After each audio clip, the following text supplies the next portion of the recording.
Enzo Maresca'S shock sacking has exposed Blues' project as amateurish. Disciplinary issues never improved. Chelsea's season was already bordering on crisis when they were held to a 2-2 draw by Bournemouth on Tuesday night.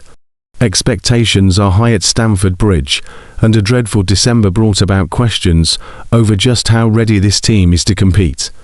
There was turbulence, sure, but the surprise sacking of Enzo Maresca on New Year's Day could torpedo their 2025-2026 campaign altogether.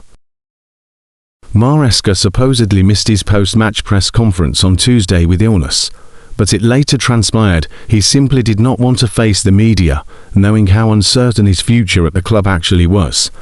Only he knows if he believed this would have been the last time to speak out as a Chelsea employee.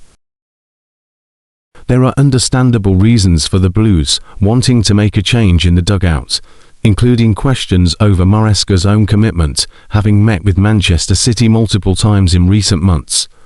But they are far outweighed by arguments in the opposite direction. The club's entire operation is now under the microscope. Chelsea's 3-0 win at home to Barcelona in the Champions League towards the end of November was meant to herald the start of a new era. A 1-1 draw with Premier League leaders Arsenal, playing with one man fewer for the majority of the match, only backed up that assumption. The young Blues seemed to be maturing, but it was merely another false dawn. Following a miserable December, Chelsea sit fifth in the Premier League table. That wouldn't be a disaster in isolation, but given the expectations placed upon them heading into the final month of 2025, it was extremely underwhelming. Maresca's men had also dropped back down to 13th in the Champions League standings, below Tottenham and Newcastle, after losing away at Atalanta a fortnight on from toppling Barca. Since beating Burnley 2-0 at Turf Moor on November 22nd, Chelsea have embarked on a run of one win in 7 Premier League matches, taking 7 points from a possible 21, the gap to Arsenal, whom some Blues supporters believe their team to be on par with after their most recent meeting, is now 15 points. Chelsea's to stalemates with Bournemouth best represented the extent of their on-field issues.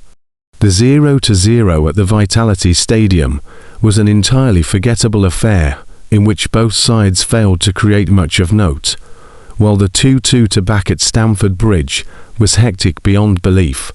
For such an expensively assembled team, it still blows hot and cold far too often. Disciplinary issues never improved. The youthful core that Chelsea's Blue co-owners and their raft of recruiters have taken such pride in assembling still seriously lacks leadership. Maresca's side sit bottom of the Premier League fair play table, having already accrued 34 yellow cards and 4 red cards. Nicholas Jackson was often made out to be one of the worst offenders in this regard, though it's telling that the team's disciplinary problems have persisted and even worsened since he was forced out of the club to Bayern Munich on loan. The new serial offender has turned out to be Moises Caicedo, whose stock has dropped since he emerged as a Player of the Year contender through the opening third of the season.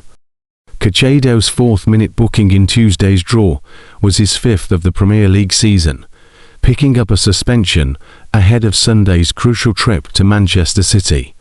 It will be his 2nd ban of the domestic campaign, thus far to having already missed 3 matches for a sending off against Arsenal, where he was tipped to go toe-to-toe with the Gunners' own 9-figure midfielder Declan Rice. Maresca may have privately felt the team needed to kick this habit, but his continual public insistence surely only empowered his players to continue in their troublesome ways. Familiar collapse with new woes. This time last season, Chelsea were going through a similar sort of slump. They had climbed to 2nd in the Premier League table, 2 points behind eventual champions Liverpool, and showed glimpses of a team eager to make a leap from top 4 or 5 contenders to one in and around the title picture.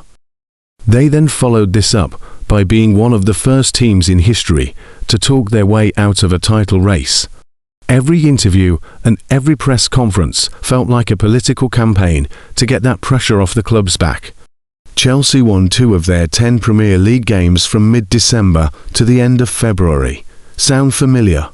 It is becoming tradition for this iteration of Chelsea to get their fans' hopes up before spectacularly letting them down again over the winter.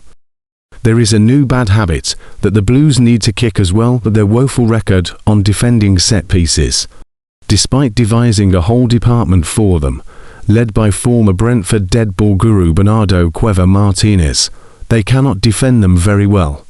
Their main kryptonite has been long throws, with a league-high 4 conceded from them this season. Chelsea have dropped more points from winning positions at home than any other team, giving them a reputation as a side with a soft underbelly. Maresca had to be held accountable for that, but given the insistence upstairs that only long-term results matter, could he really be blamed for not cultivating a culture? Wasted billions. At the end of the day, the best teams have the best players. To simplify the bigger picture, Chelsea simply don't have enough top-quality stars, especially when you factor in they've spent billions trying to rebuild their way back to contention. There are too many middling players who don't move the needle. Cole Palmer and Caicedo are standouts in their positions. Estevão Willian is an extremely exciting prospect, and Reece James, when fit, and Marc Cucurella are also excellent options. But beyond them, much of Maresca'S squad is of a similar standard.